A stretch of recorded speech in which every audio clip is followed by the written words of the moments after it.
Okay, ladies and gentlemen, I am joined today by Ret Taylor. So Ret is an entrepreneur. He's a coach, a Vision Quest guide, and just a generally great person from what I can gather thus far. We've just been chilling for the past 20 minutes at a coffee shop. And yeah, what I really wanted to drop in with you today about was the Vision Quest work that you do. And I'm sure we'll get into kind of everything that you do. But for people that aren't aware, what is a Vision Quest? Yeah. All right.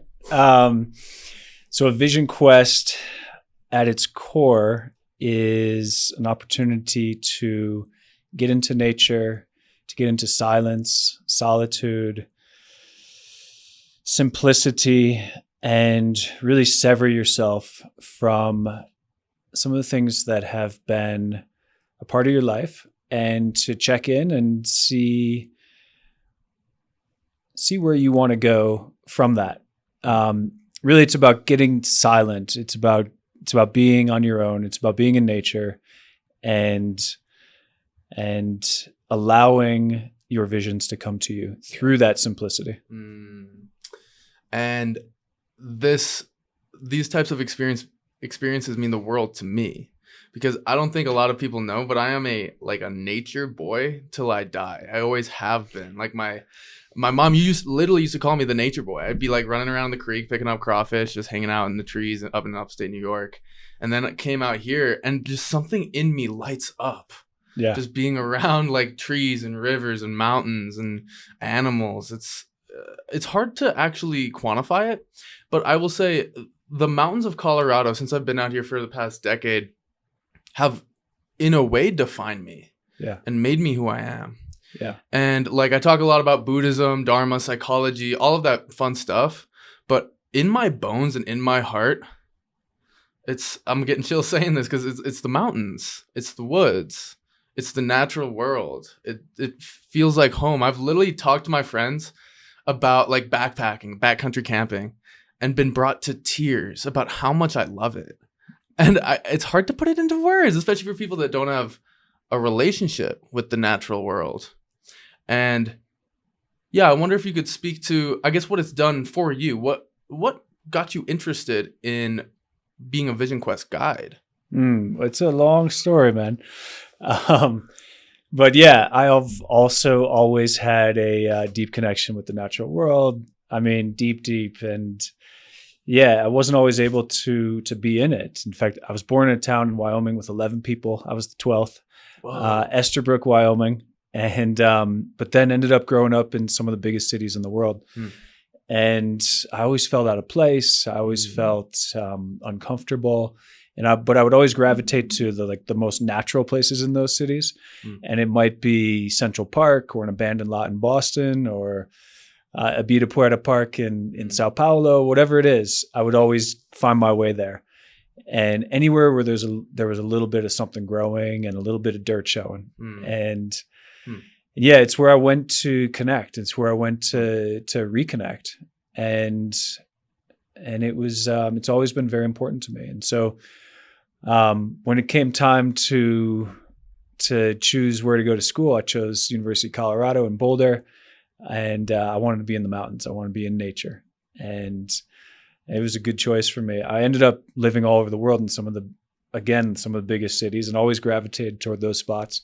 But then moved back here in 2014, and it was one of the best things I ever did for myself. It's coming back to nature, coming back to your original home. You said it. Yeah. It feels like home. Yeah. We are from nature. We are of nature. Our original home is nature. Our original mother is Mother Earth. And it feels good to come home. Yeah. It's so simple like that. And I get flashes just hearing you speak about your love for the natural world and the mountains, and how this deep, young, innocent part of me comes out in those places where I feel like I can play. Yeah. I can feel like I can relax and be held by the mother. And it's it's the words don't do it justice. Yeah. It's a feeling in your bones. Yeah, it is. And you don't need to put words to it. Yeah. It's that deep soul. It's that original part of the brain. We don't have to put words to it. we know. I mean, we're on a podcast. It's all about words, right, for sure. But it's a knowing, and It is. you know, most people have that. Some people don't. There's like 15% of people who just don't have it. Yeah. I brought a friend out to Colorado. He lives in New York, and I was showing him all the, you know, the waterfalls and the epic, beautiful views, and after like 4 or 5 hours, he goes, "Dude, this is beautiful, but like, where's the bar? Like, let's go somewhere." And he goes, listen, I grew up on a dairy farm in upstate New York. There's a reason I live in New York City. Like, I just don't have it. Yeah. I appreciate it, but I don't have it. But for the rest of us, for most of us, we have it. And we do feel better when we're in nature. And there's something really deep about that I've like tried to figure out for a while. So I'm going to try to put words to it, because being Go for it. in like cities, being around so many people, my sense of myself and my sense of the world is being conditioned by not just the people around me, advertising, signs, marketing, culture. It's conditioning a way of seeing reality.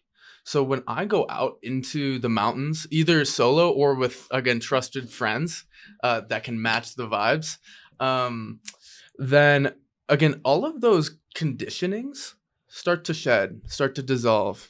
And I come back to something so simple. There's a peace with this. And again, this includes everything. You know, insert thing here, life, death, me, trauma, good, bad, all of it. When I'm in the mountains and I'm with the mother, it's like that feeling of being held, all of the conditioned sense of separation. The success, the failure. Am I enough? I don't know. Are we getting nuked? I don't know. In the mountains, it's irrelevant. You're home. Well, the mountains don't care. The mountains don't care. The forests don't care. The beach don't care. And that's a beautiful part. And we feel like ourselves there. And we are ourselves. And it doesn't care if you're a CEO or bottom of the rung of the ladder. It doesn't care. It doesn't matter. It doesn't care if you're holding all this trauma or happy as can be. And it's interesting because some of my friends, when I lived in New York, who were not outdoorsy, they would be like, "Aren't you scared of like getting lost or bears or lightning?" And I'm like, "Not at all. Like, aren't you scared of like all the crazy people living in New York City?" Like, I'm like, I don't get it. But again, it's different types, I guess. Well, we've been programmed to fear nature. And we've been programmed to fear our soul. And we've been programmed to fear the wild person in us, the wild man or the wild woman or the wildness, the wilderness. We're programmed to fear that. And we're told not to go beyond the pale. And the pale was the walls of the fort. And the pale was actually when the English would go up into Scotland and they would create a fort. And they would drive these stakes into the ground, and they would sharpen the tops of the stakes. And out inside the pale were the English. And outside the pale were the barbarians, the wild people, the wilderness. And if you ever went beyond the pale, beyond the walls of the fort, you typically were killed. But if you came back, you weren't trusted because you had been beyond the pale. You had been with the wild people. You'd been with the wilderness, and you were no longer trustworthy. We can't trust the wild. And what is that a representation of? In my mind, hearing you say that, is this quote unquote civility of culture. In ancient Greece, the goddess Athena actually kind of rules the city, rules the culture and society. And then Dionysus is the god of sort of the wild, that release, that unpredictability.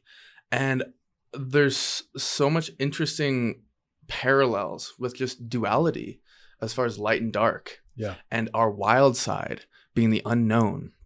And also we can see in our culture today the repression of a lot of that wildness, the human unpredictability, including things like sexuality, expressions of sexuality.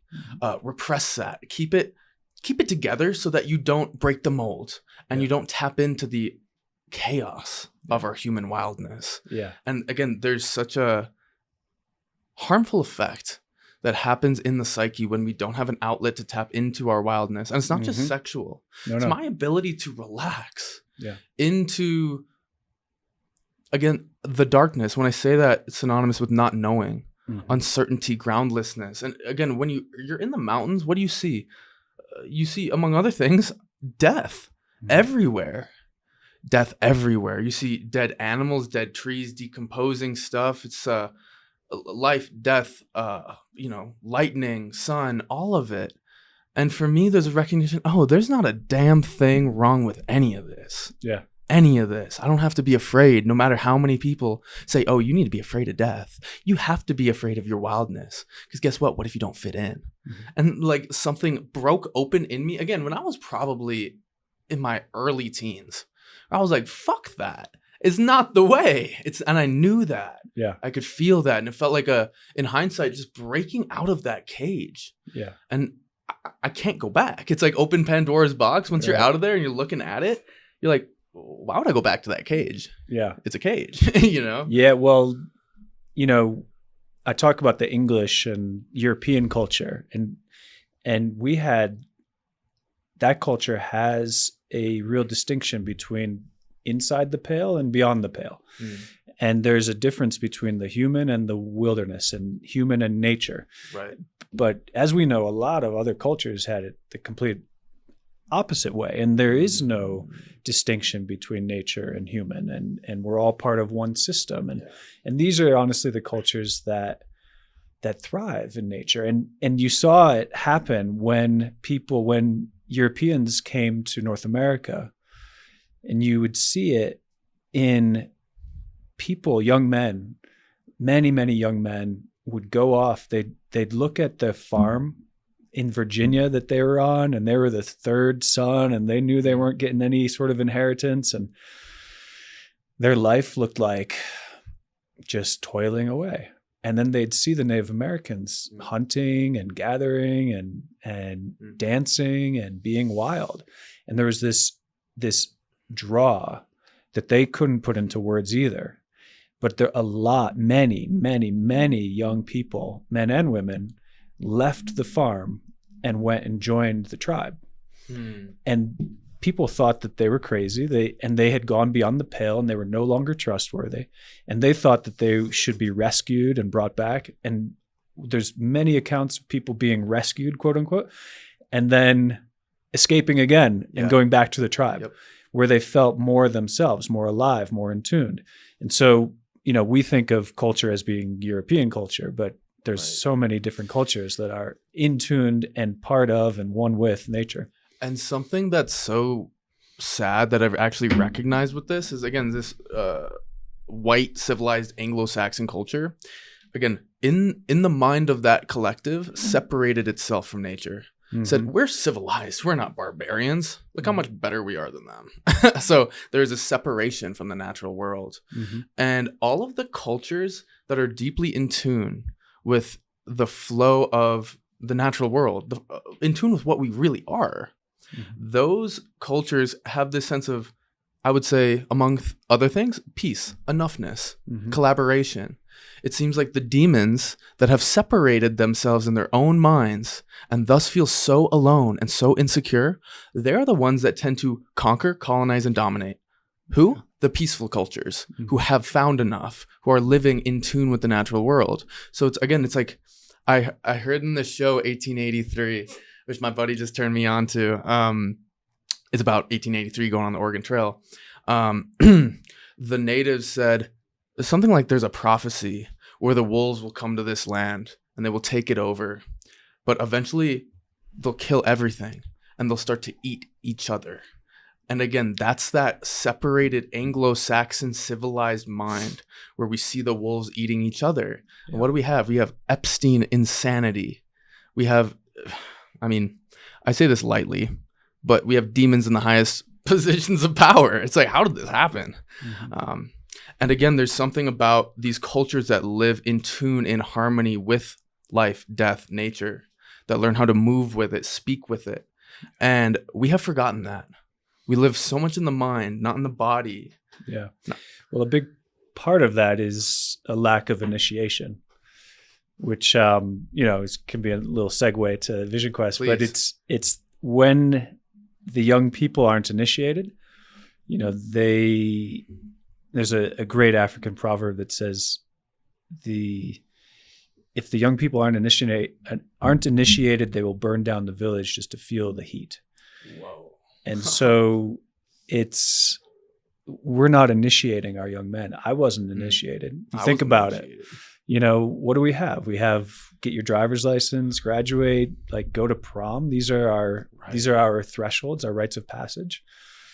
And it's we are by and large uninitiated adolescents spending an entire lifetime as adolescent. And so it's a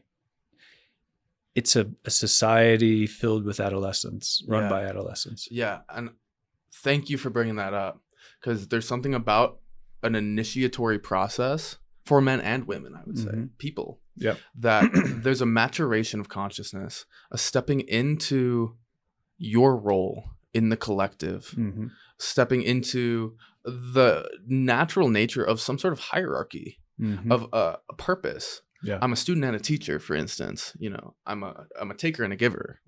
Just being able to step into our roles.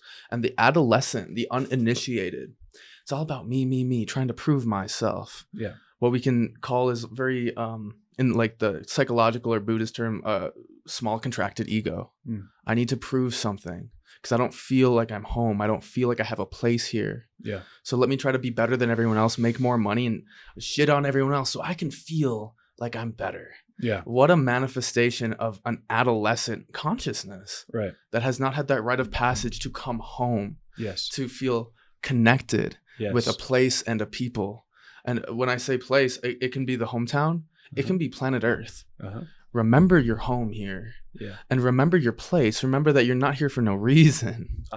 You have a purpose. Everyone does, of course. And that's, again, this beautiful flow, this reciprocal flow of give and take. And I think that's in my own path, that's where, again, no matter how much meditation or psychedelics I would eat, it's something about the natural world, proving myself. Go out there for 5 days in the mountains.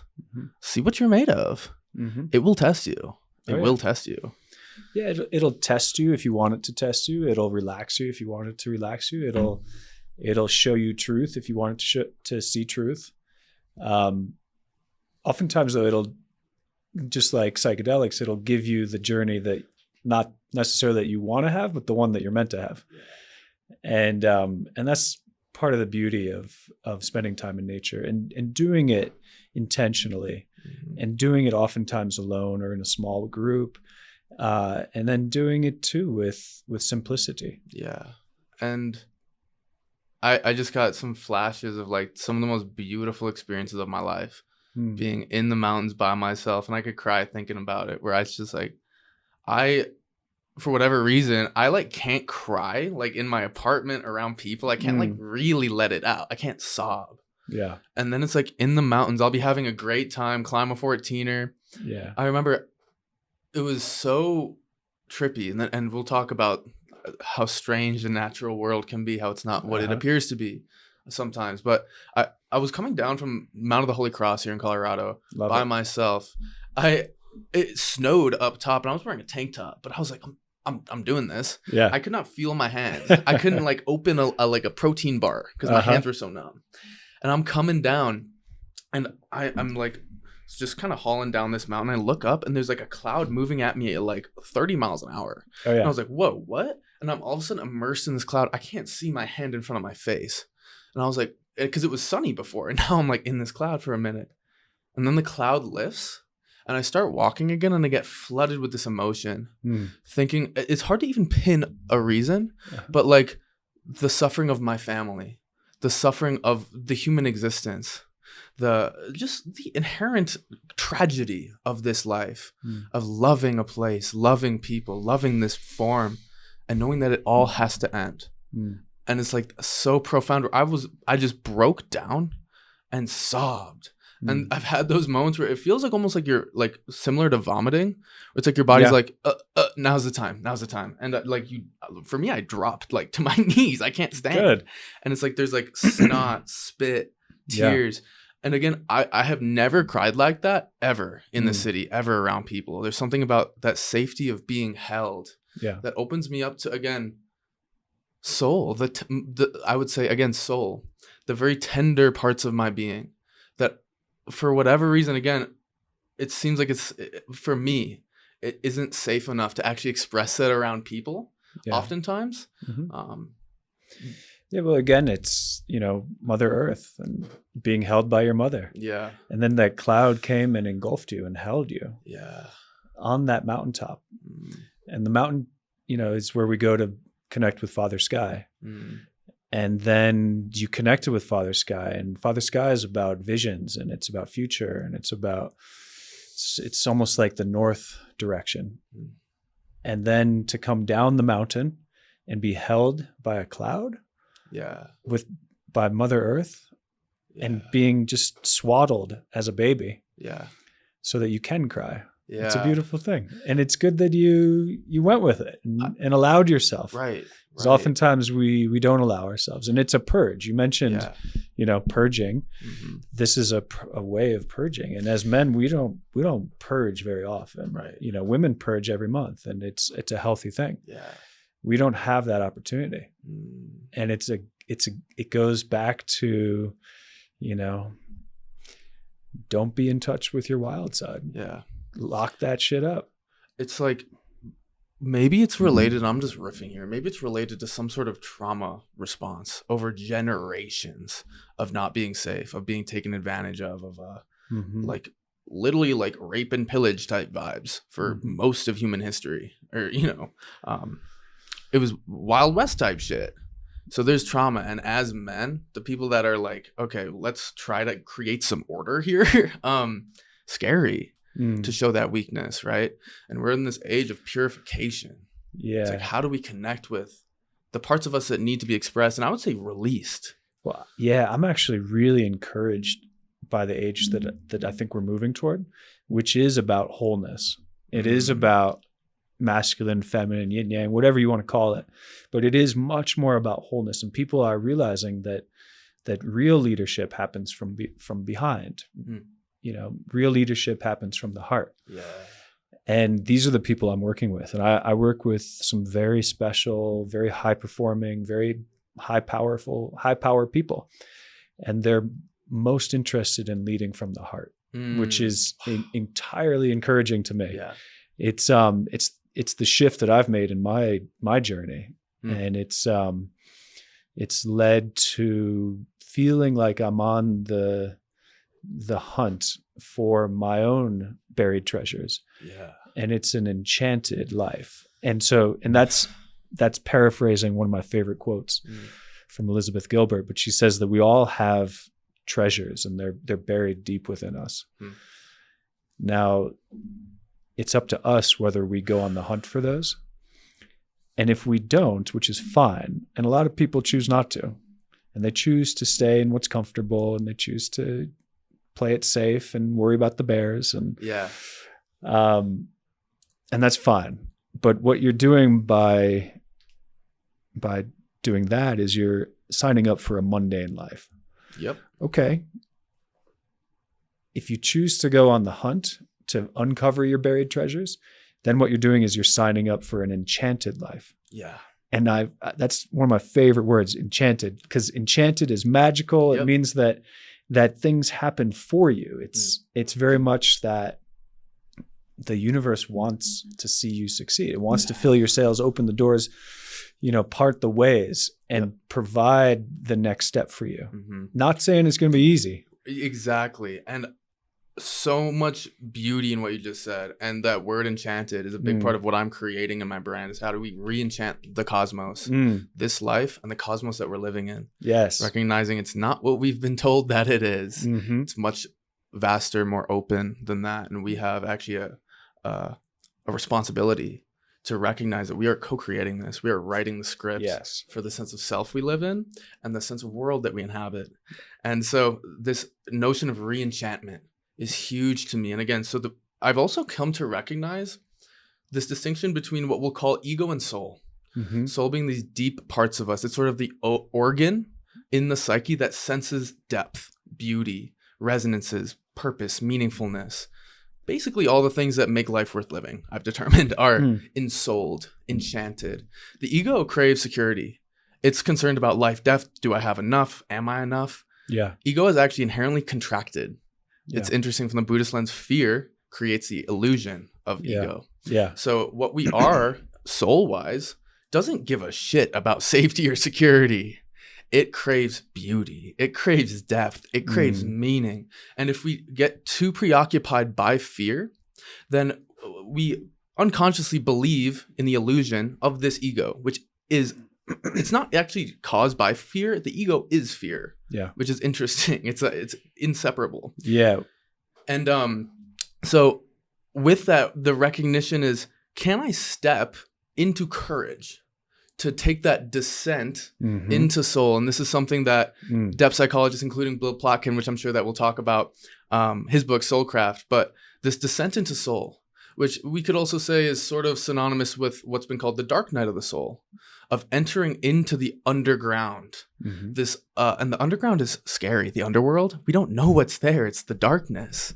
But can we step into that to get better acquainted with soul, what we are? And I would also say the void, the formless side of our identity, which again is an infinite mystery. But we can start to explore that and start to taste, again, the treasures that hide in that underworld. But we live, again, in the culture of civility, the culture of just light, love and light. That's what people like. Yeah. And it's not holistic. It's not really deeply whole. No. And it's so trippy to me. I just want to say this real quick. This is such a cool point. So I got all these tattoos, right? I have this tattoo. I have this snake on my forearm. I have a snake around my neck. Got those for a while. I have this eagle here. And I learned on this podcast last week. So the serpent represents the underworld, right? In Norse mythology, many mythologies actually. Yeah. And the eagle is the heavens, overworld. And when someone can incorporate both the eagle, the overworld, and the serpent into the underworld, that's when there's a new creature that dawns. The dragon that takes on both qualities. The scaled eagle, basically. Yeah. The winged serpent. Yes. And it is also the master of the elements. It breathes fire, it flies through the air, it swims through the water, and it walks on land. And guess what I just got tattooed on my back? It's so trippy to me because I didn't put this all together until last week. I got like these dragon scales. There you go. These dragon wings. So I have like the serpent on my arm, the eagle on my arm, the snake around my neck. And all of a sudden now I'm becoming the dragon. Yes. Through the integration of the heavens and the underworld. And I told my artist that. And I was like, bro, we were just riffing, making dope art. And then the meaning sunk. I was like, whoa, that's trippy as fuck. Well, that's enchanted as fuck. Yes, you know, that's enchantment. Exactly. That's when those things start to show up and you can start to see it. Well said. And so that enchantment too, and one of the treasures of that descent into soul is the gift of being embodied and in tune with the wisdom of the heart, being led by that. Yes. And it seems like that's where creation speaks to us. Yeah. The mind is like, oh, thoughts come and go, good, bad, whatever. The knowings in the heart are, for me, irrefutable. Yes. It's like the knowings of what goodness is, of what do I do here? Where's my path? There's a part of us that actually already knows. Well, that's the cool thing. I really think we all already know. We know everything. We have it in us. Yeah. And we're tricked to believe that it's in a book or it's in a classroom or it's in another guru somewhere else. But we have all our knowing. I just flew back I was in South Africa for a couple of weeks. I flew back and there was this girl on the flight back and she was screaming her head off. And I thought how beautiful because she could care less. She knew her truth. She was tired or hungry or both. Was it a little girl? Yeah, it was a little girl crying on the flight, Yeah. like everybody's nightmare. And there I am thinking like how beautiful because she knows her truth and she doesn't care who hears it. Yeah. She's just going to scream until she gets taken care of, until her truth is heard. And I thought, this is so beautiful. But eventually, and her parents were trying to shush her, and society's going to try to shush her, and then we're going to put her in rows, and then we're going to tell her, you have to be this, and you shouldn't be that. And she's going to start developing all this noise. And it is around shoulds. I should be quiet. I should be respectful. I should be this. I should be that. And then it's going to be all these stories and beliefs and limiting beliefs and even expanding beliefs. But she's going to gather noise as she becomes an adult, as she turns into a teenager and then an adolescent and then hopefully an adult. But she was pre-should, which is a beautiful, innocent, wonderful place to be. And I was just joyous hearing her speak her truth in the only way she knew how, which was to scream at the top of her lungs in, aisle 29 of the airplane. But I'm thinking to myself, we all have so much noise. We have so much noise that gets built up, and it becomes like this plaque, and it becomes hard to get through. And so our truth is in there. And again, we all have the knowing. It's deep in us. It just, we start layering shit on top of it. And that's what the vision quest is about. That's what going into nature is about. It's about being on the land that could care less whether you're the CEO or just started out, whether you have experience or no experience. It's this just perfect reflective mirror. And we go there to quiet the noise. And we do all different types of intentional things as well, but it's about quieting that noise so that you can hear your truth. And we call it visions, but it's truth. It's your honest, authentic truth. And like what you're saying with that, truth is already here. It's already here if we can slow down and be quiet. And there is this quote that I reference often, which is, I actually forget who said it, but most of man's problems comes from their inability to sit quietly with themselves.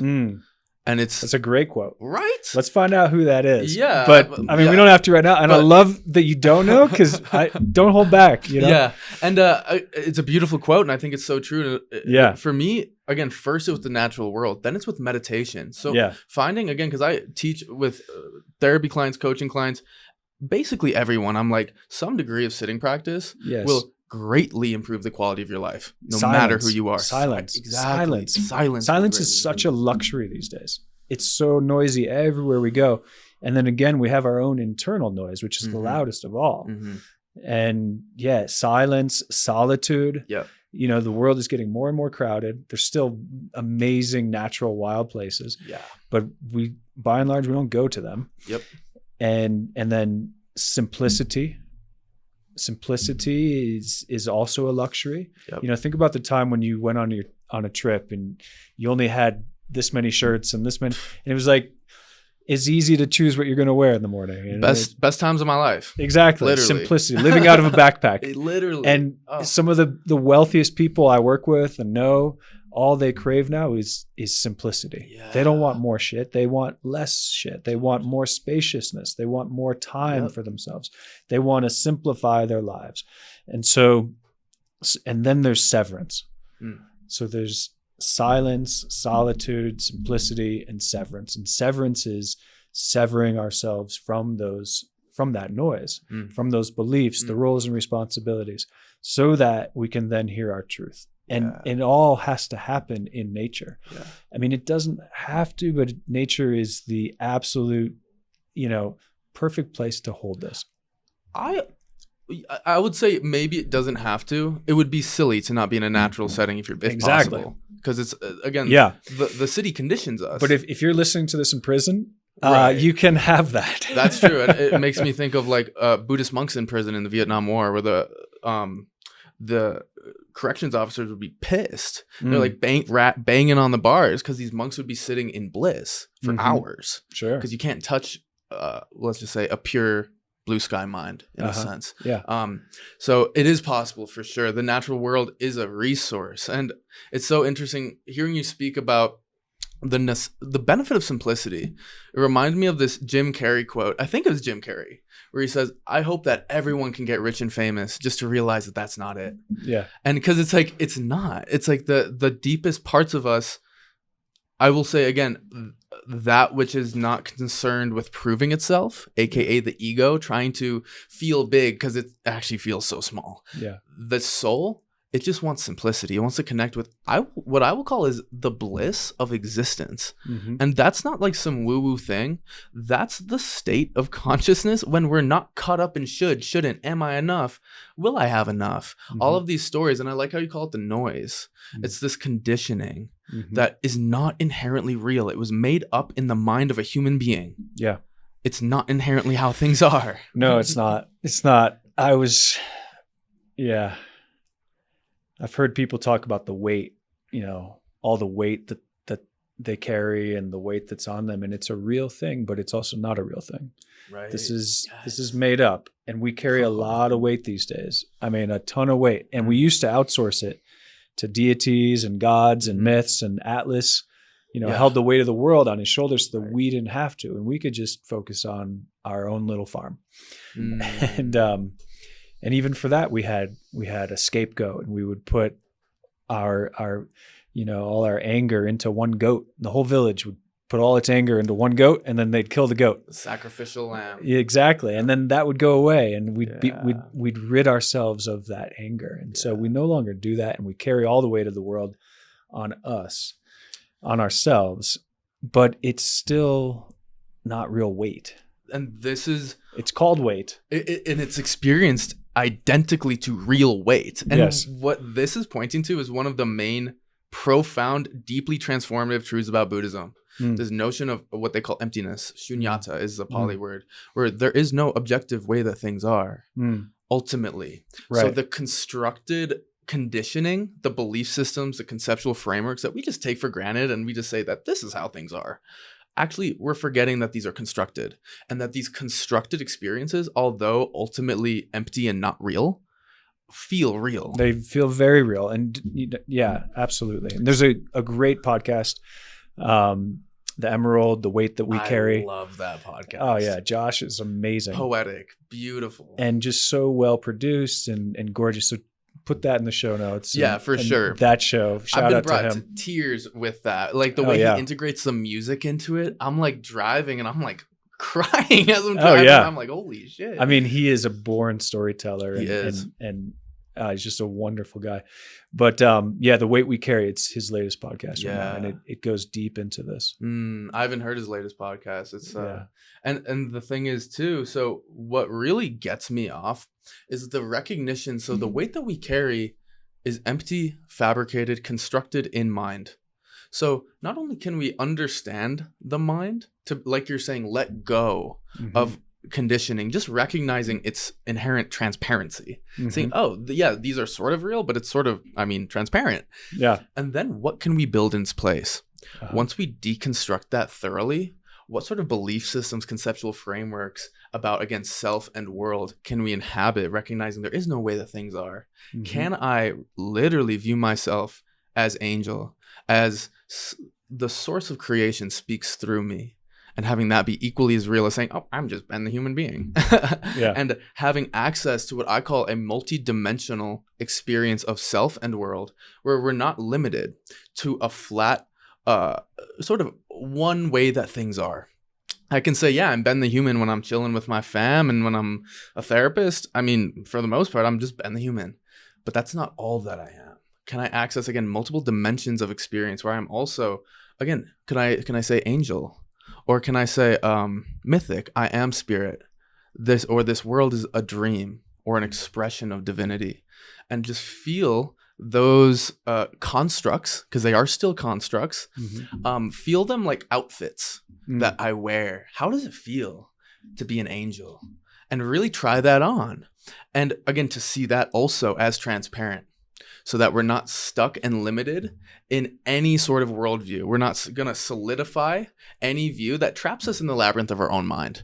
We can see all experience as transparent, all appearances as equally empty. And at that point, we're free to try on any of them with the safety net of recognizing that all of them are equally made up. And then I can just be dead ass, normal ass Duff Daddy. And I can also be so much more than that. And it opens up doors for soul to sense enchantment, beautiful worlds where the cosmos speaks to me directly. And it's so interesting when I try on that view in particular, it does speak to me through, again, the weird synchronistic experiences that can just breeze over our head if we don't have a certain conceptual framework to pick up at a certain time. And then if I have that framework where the universe is speaking to me and I can speak to it back, all of a sudden you're entering back into that very in a sense, animistic, Mm-hmm. pure relationality of existence, Yes. where I don't exist as a separate entity. I exist relative to you, the culture, the mountains, the stars in the sky. We exist. We exist. Yeah. What is it? Mitakuye Oyasin.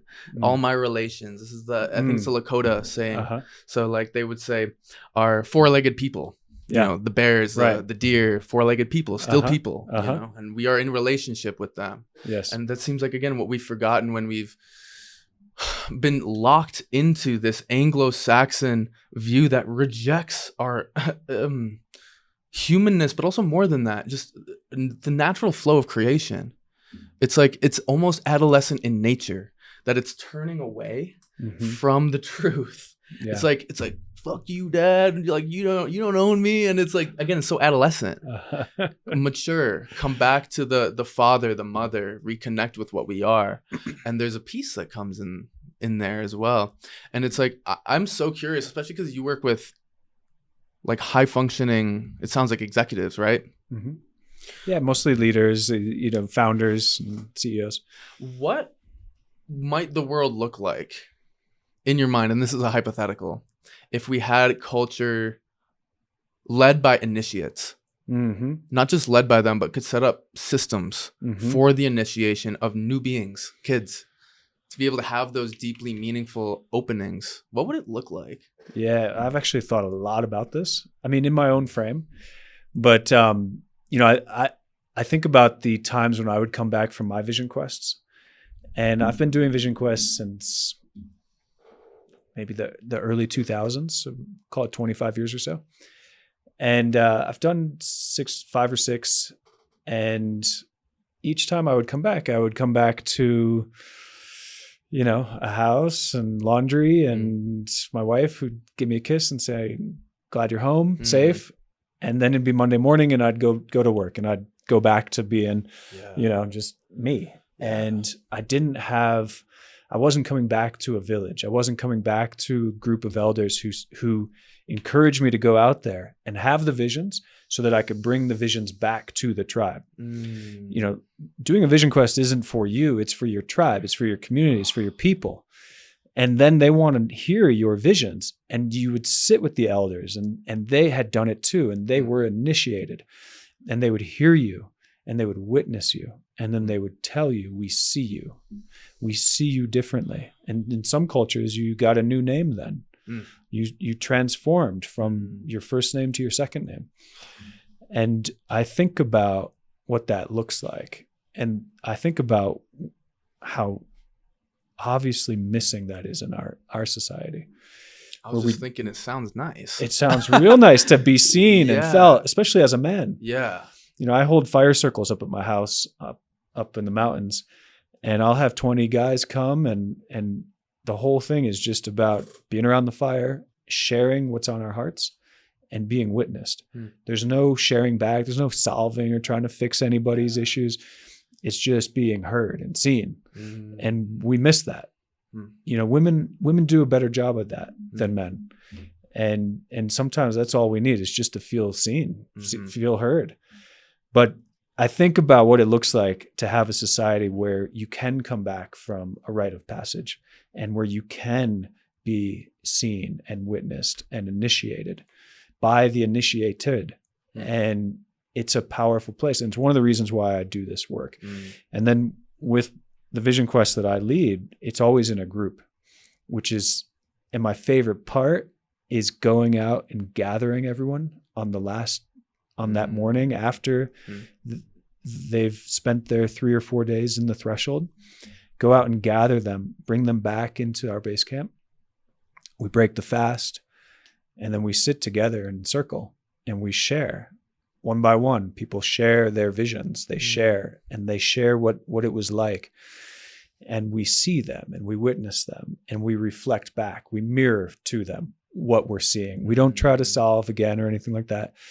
We don't say, did you think of this? We just reflect back. And it can be through words, or it can be through theatrics. It can be through expression. Black Elk was a Lakota. You mentioned Lakota, and he was maybe the most famous Lakota medicine man. And there's an amazing book called Black Elk Speaks. You might I have haven't heard of it. It's a wonderful book. So Black Elk was born in 1843, I believe, or maybe it was 1863. So he was born right at a time when his way of life within his tribe was unchanged, but was unchanged for hundreds of years, but was about to change dramatically by the coming of white people onto their land.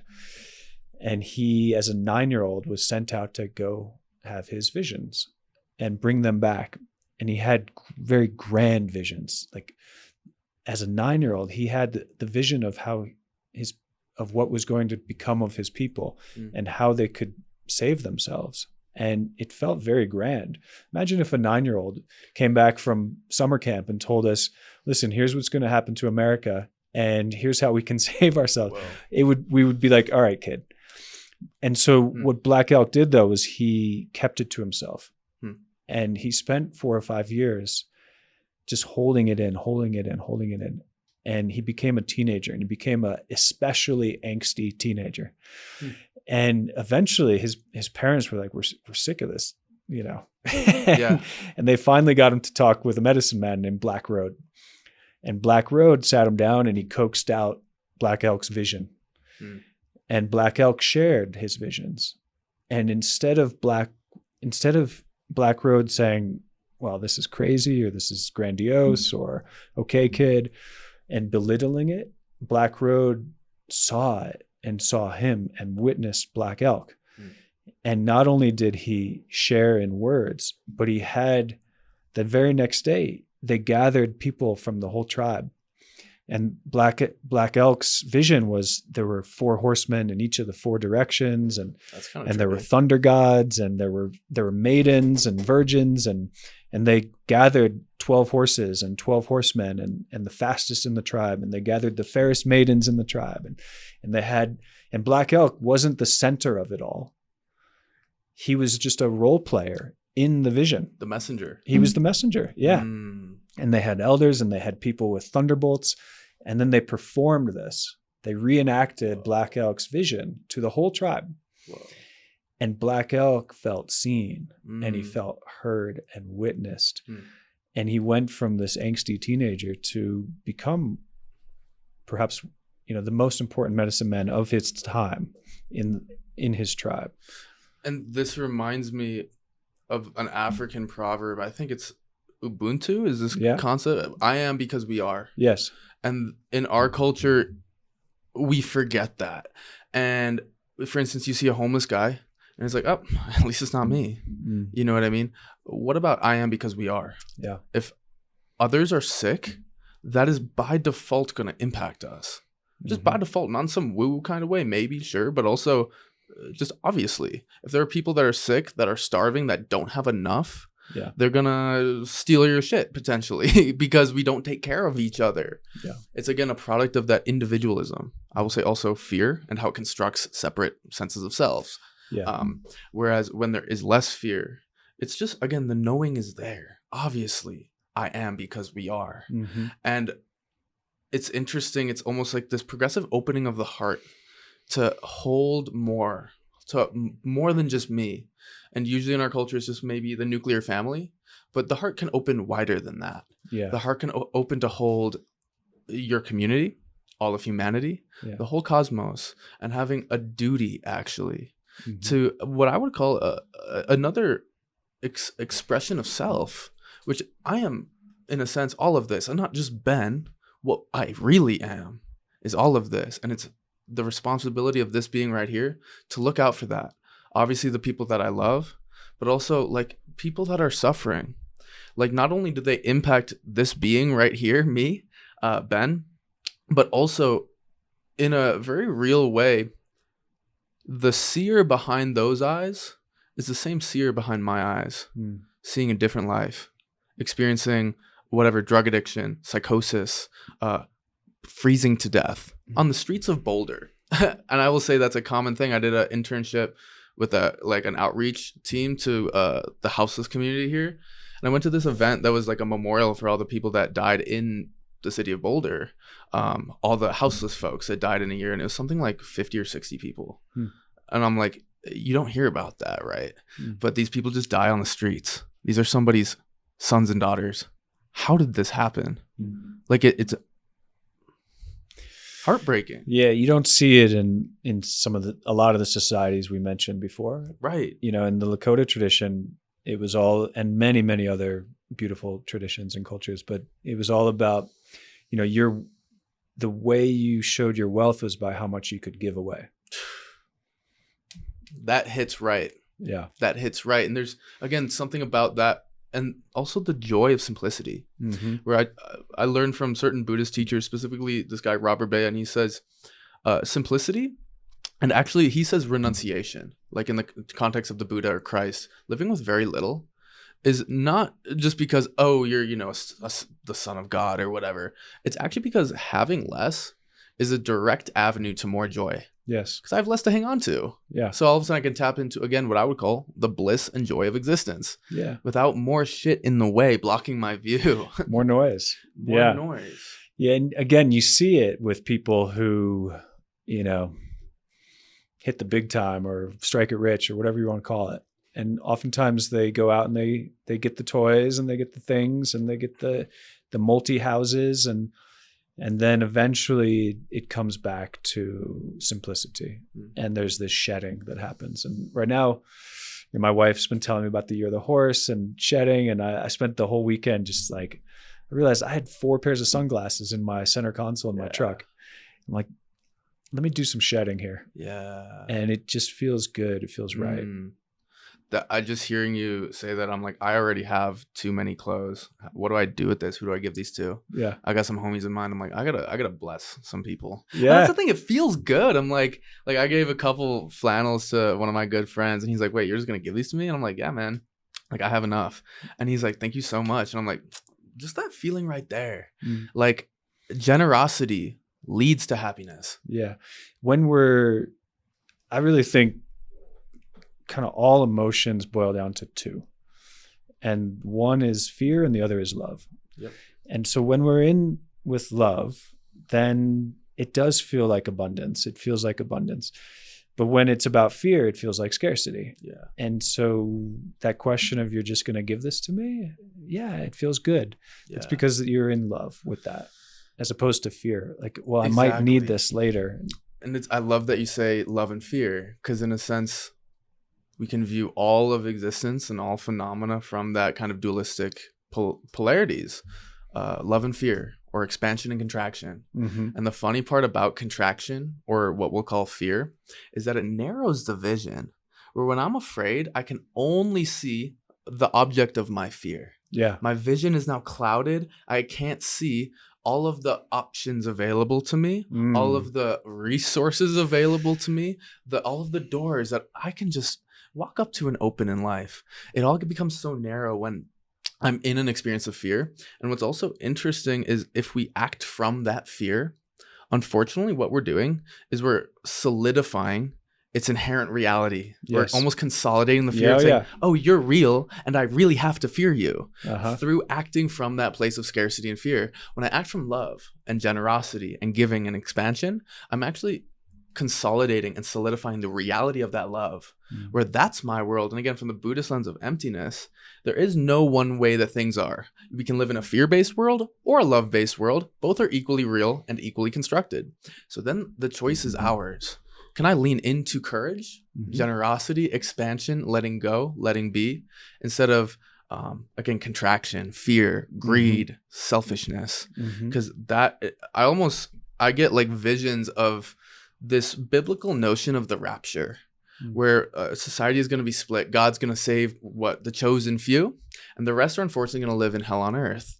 And it seems like we're in this polarity, especially since COVID, of people that are moving more into expansion, love, and openness, and others that are falling more into fear, darkness, greed, lack. And I think the polarities are going to get more intense. I was going to say unfortunately, but also fortunately, it's like that. The polarities are intensifying in these times. And that's where I want to ask the question for anyone listening. What side are you on? And if you are falling into fear and contraction, there is an antidote. And that antidote is courage. Yes. To lean into it, to expand into the contraction into the fear. Yeah. And that's the thing. It's like, I hate to see people suffer. And again, from the Buddhist lens, they would say most, if not all of that is actually constructed in mind. Right. So I hate to see people torture themselves. Yeah, and man. It sucks. It sucks. It does. And I've been there. We all have. I've been there too. I was there a few years ago, right before I sold my last company. And it was either we're going to sell this or it's going down. And I was really afraid of it going down. I was terrified. I felt like I was going to go back to the poor kid I grew up as. Yeah. And it had me up at nights. And then I worked with a coach here in Boulder, Kevin Lawrence, and I told him what was going on. And I told him, I think I'm going to lose everything. And I spent 10 minutes telling him just how bad it was. And then he goes, so why are you worried? And I was like, wait a minute. I was like, I just told you why I'm worried. And he goes, yeah, I know. But how is that going to help you? And in that moment, I realized that it wasn't helping me. My fear, my worry, it was blocking me. And in that moment, I literally dropped 60, 70% of all my worry. Whoa. And I just said, it's not serving me. Let it go. Right. Then very next day, I realized how we were going to get out of that situation. And it was right under my nose the whole time. I was just too worried to see it. Yeah. So, and everybody has a story like this, but things were too tight. The mind was so too narrow. I yeah, couldn't see it. Yeah. And that's the thing. It's like when this is the beauty of that dark night of the soul experience. It really, any of these flows of like entering into a portal of suffering, of contraction, fear, pain, whatever, and then hitting rock bottom. Yeah. Where I'm forced to let go. It's like creation pounds you and it forces you to open. Yeah. And let go of expectations of how I wish things were, how I wish I was, so that you can open and relax into the way that things are. And again, the way that things are inherently dope. Yeah. Every time I break open to that, I'm like, this place is sick, regardless of what's going on. It's all here for you too. As soon as you realize that, which was the other thing I realized, I was like, I just want a parachute. I will jump out of this company, but just give me a parachute. I won't take anything with me, but I want all this weight this constructed weight off my back, and just give me a parachute. But then I realized, all right, I actually want to land this plane. Because then I'm going to learn from it. I'll be a better coach. I'll be a better, well-rounded person. I'll have battle scars and be more interesting. So I want to land this plane, even if it's a crash landing. Yeah. And that was a big unlock for me too. Because then I was like, all right, so this isn't happening to me. It's happening for me. Right. And now let me see what I can do to make it happen through me. Ooh. Yeah. I like that. That's what I'm doing now. And it's through me. And then there's a whole other level. But we'll stick with the through me for now, which is I'm doing the thing I feel like I'm here on earth to do. I feel like I'm meant to help people through thresholds. I'm meant to do this. I've done it before in past lives even. And there's this deep knowing in me. And it's also, I've known it's what I've wanted to do my whole career, but I've also never given myself permission until a couple of years ago to go and do it. Yeah. And so one of the reasons why my last company wasn't on the ropes was because it wasn't the thing for me. And it was a teacher along the way. Now, the first part of it was for me. I'm a visionary founder and I love creating and I love that energy that comes in the beginning, but then it turned into the operational side and that's not my zone of genius. Yeah. And so I also knew what I wanted to do at that time, which was coach and bring people outdoors and be there for people through rites of passage. But I was ignoring it and I wasn't giving myself permission to go do it. And so the universe eventually kicked me in the ass and said, no. If you're not going to do it, then we're going to make you do it. Isn't that a beautiful thing? And I look in hindsight on the hardest points of my life and I see the reason now. And it's this recognition, again, we could say the Lord works in mysterious ways. And I don't understand the whole goal. But if we are not in alignment with what we're here to do, it's like creation is gracious enough and loving enough to slap us in the right direction. Yes. It's like, get your shit together. This isn't for you. Yes. We need you. The angels are calling to you elsewhere. That's right. And it's like when we recognize that, it's more about, can I find the meaning in my suffering? There's a Viktor Frankl quote, who is a Holocaust survivor. I'm not sure if he's still alive, but he said basically something along the lines of the antidote for suffering is meaning. And when we can find the meaning in our suffering, it's like, oh, that's why it hurts so bad. Yes. That's what I need to let go of, or that's where I need to shift my focus and energy. Yeah. And then all of a sudden, when you're in that alignment again, the blessings come. Yeah. And I think, again, this is a big part of soul initiation, is finding our purpose and our role in service to something bigger than ourselves. And it seems like until we find that thing where I can work, and this is me working on the brand, I've never had anything in my life where I can just crank for like 6-8 hours a day. Yeah. And I'm stoked. Oh, like, yeah. it's exhausting, yes, but I'm also like, I'm down. I wouldn't actually have it any other way, because I know I'm working in service to something much bigger than me. Yeah. And that feels so right, where it's like it gives this life meaning. And I will say also it gives this death meaning. I cannot die happy. I cannot die open. If I didn't do this, Right. it would be a shame. And again, the angels, interpret that any way that you want, but they're watching us. They're seeing how we perform. Yeah. Like, can I give this person a task? Or are they going to binge Netflix and order pizza and do jack shit? Who are we? And it's like God, if you want to use that word, is always asking that question. Who are you? Yeah. Well, sometimes we get a task that we've created out of a place of fear, and then it doesn't feel right, and we'd rather binge Netflix and sit on the couch, and that's a sign. Right. And that's a sign that you're not on your path. Yeah. That's a sign that you've gotten off your path. And what you need to do is go back to the last track, the last place you saw your path, the last place you did feel alive and aligned. Well and said. So I used to think, yeah, it's hard, and it's actually supposed to be hard. And the harder it is, the more valuable it is. And I am the kind of person who will push through this. Same. And that is proving that I'm worthy and I'm enough. And what I did was I got really, really good at doing really hard shit. And I got way off my track because I kept plowing through, and I wouldn't watch Netflix, but I would do the work, but I would begrudgingly do it. And I got pretty far off track. Now I realize that wasn't serving me. Maybe it served me in my earlier years. It allowed me to become who I am. It allowed me to gain the perspective I now have. It allowed me to buy the home in Boulder I have in a way, right? Let's be honest. Yeah. But it really wasn't serving me in this phase of my life now. Yeah. And so on a mountain 2 years ago, I let go of that. And I let go of the idea that it has to be hard to be valuable. And I actually now think that if it's easy, if it feels like flow, if you gravitate toward it, if it is, a full day and you finally pop your head up and you go, God, I just spent 12 hours doing this. Yeah. I was in flow. That's the other sign that it is aligned, and it should be easy, and it shouldn't be hard. And it reminds me of this Taoist proverb, or really anecdote, I guess.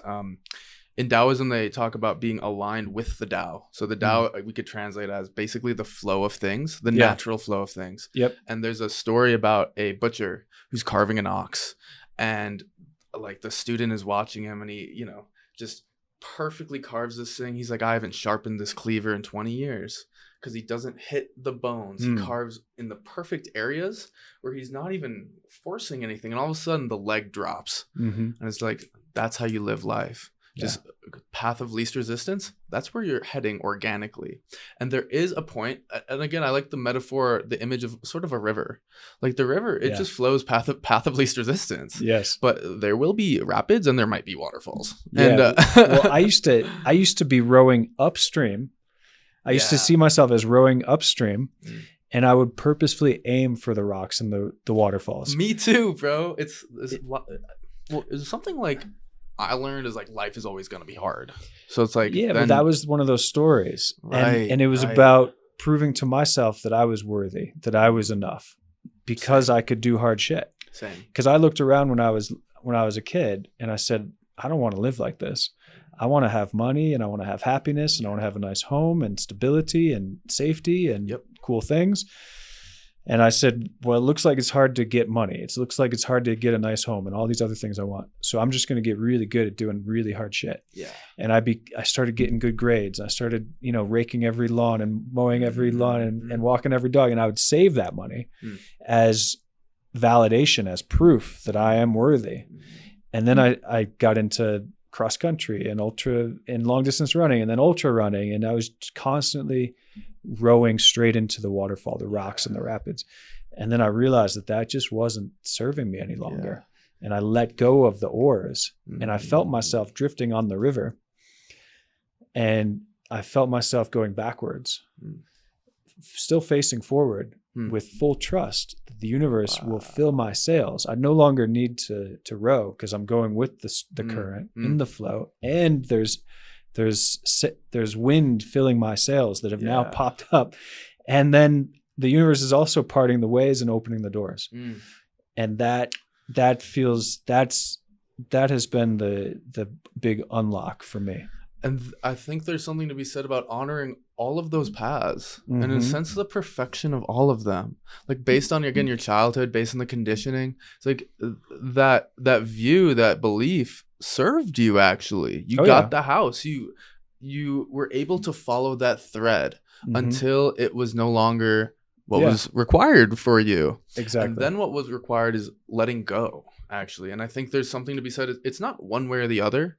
It's feeling into, again, the knowing in the heart, where for me, it's like, what season of life is this? Yeah. And like, I'm only 30.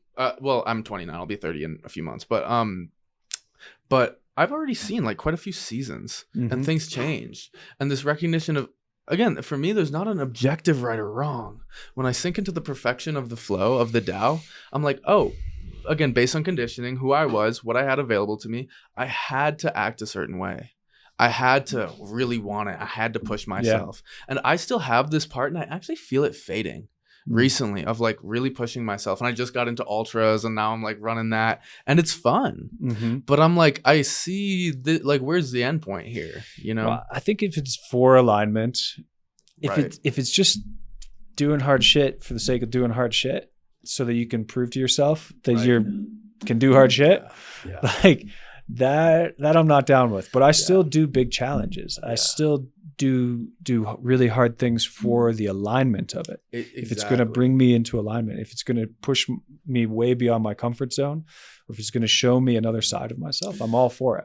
The vision quest. The vision quest is one. I do these things called Misogis. What is that? A Misogi is a challenge that's so crazy and out there that you really only have a 50-50 shot at success. So I've been doing Misogis since 2014. That sounds sick. What kind of like challenge is this? So it's anything, but it's got to be your challenge. It's not like go run this marathon in 3 hours and this minutes. So my next one is going to be to walk from my house in Boulder to my friend Ben's house in Winter Park, which, as you know, is up through Nederland and then up over the Continental Divide. So it'll be about 54 miles. Wow. And it feels like, I don't know if I can do that. It feels like a 50-50 shot. Do you have a pack or is this I just bring some food and some sandwich change.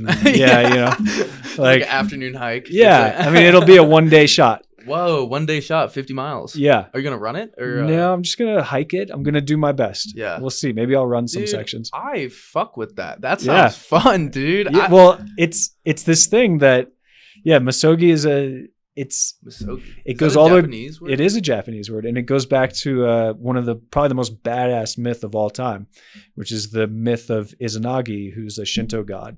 He was like the Zeus of the Shinto gods. He was the head guy, and he was married to the goddess of fertility. They had a very good marriage. She was if I was the king of gods, I would also be married to the goddess of fertility. There you go. So but then she dies and she goes to the underworld, and Izanagi is just beside himself. He's a basket case, and eventually he says, I gotta do something about this. And he says, I'm going down into the underworld and I'm going to get her and I'm going to bring her back and I'll be happy again. My man, that sounds like the move. Right? So he goes into hell, and it's literally hell. And there's demons and there's ghouls, and they're pulling at him. They're trying to keep him there. And he fights his way through, and he eventually finds his wife, and he realizes, though, that she's too far gone. She's already decaying and turning into a demon herself. And then he looks at himself, and he sees he's starting to decay. He's like, I better get out of here. So he makes this mad dash for the gates of hell, and they're trying to keep him there, and it's struggle, and it's hard, and he keeps finding a second gear and a third gear, and he keeps pushing through, and eventually he finally breaks through, and he's made it outside of the underworld. But he's just covered in the detritus of hell. And so he dives into this cold river, and he washes off the degradations of hell. And so every year now for the last 2,000 years, like Shinto practitioners, Aikido practitioners will go and they'll do a Misogi, which is in Japan, it's a purification ritual where you go into cold water and you wash off your impurities. In America or in the West, 15 years or so ago, somebody started calling his like big challenges that he would do once a year a Misogi, in homage to Izanagi's journey through hell, which he didn't know he was going to make it through.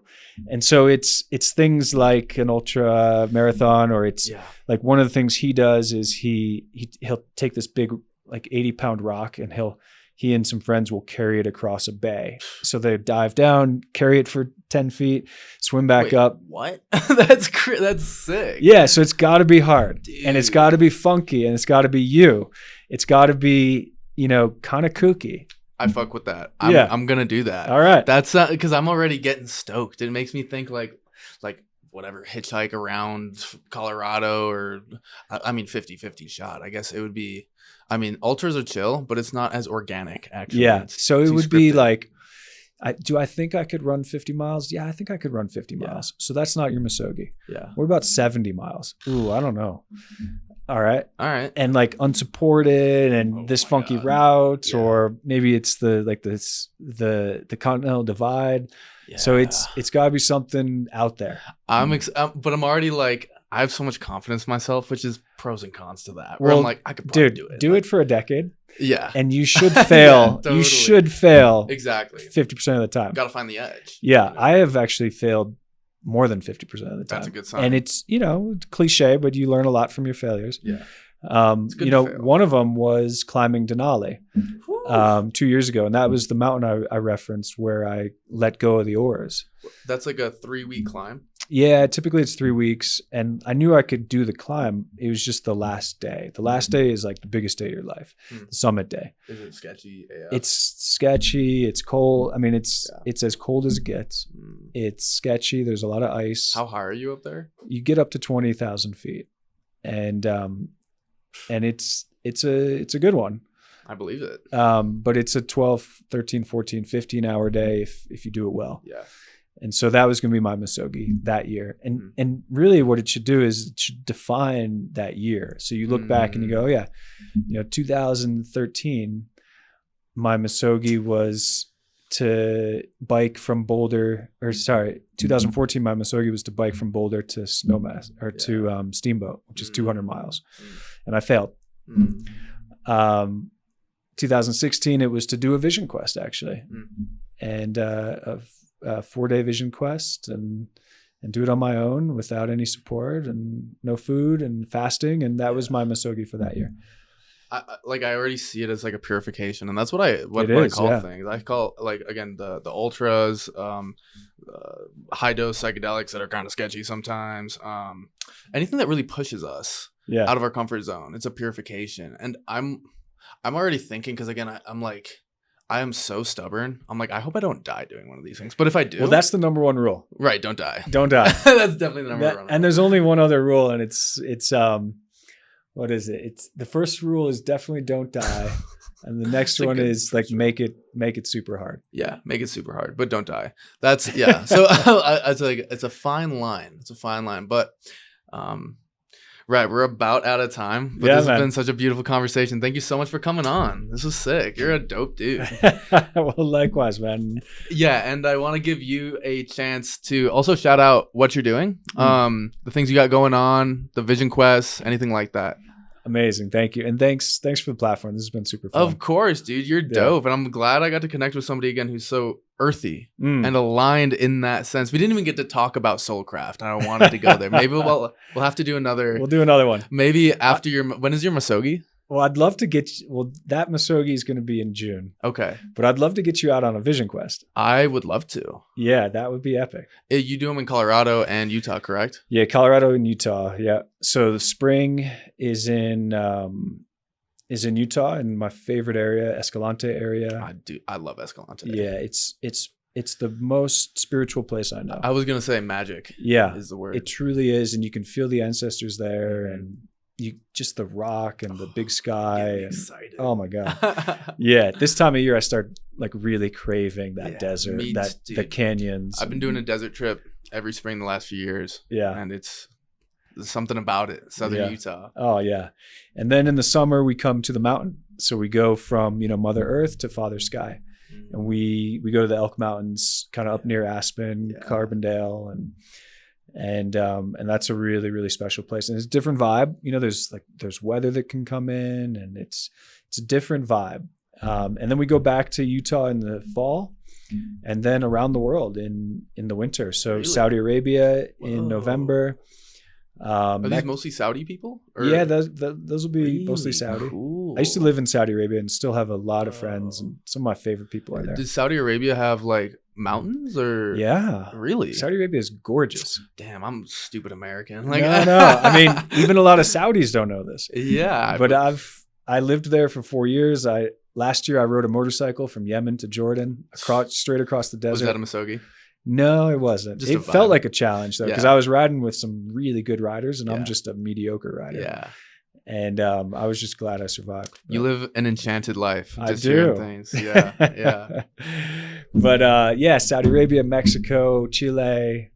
So we're having fun, and it's the universe saying yes. Yeah. Where these opportunities are coming. Saudi Arabia is an opportunity. Mexico's, Chile. Yeah.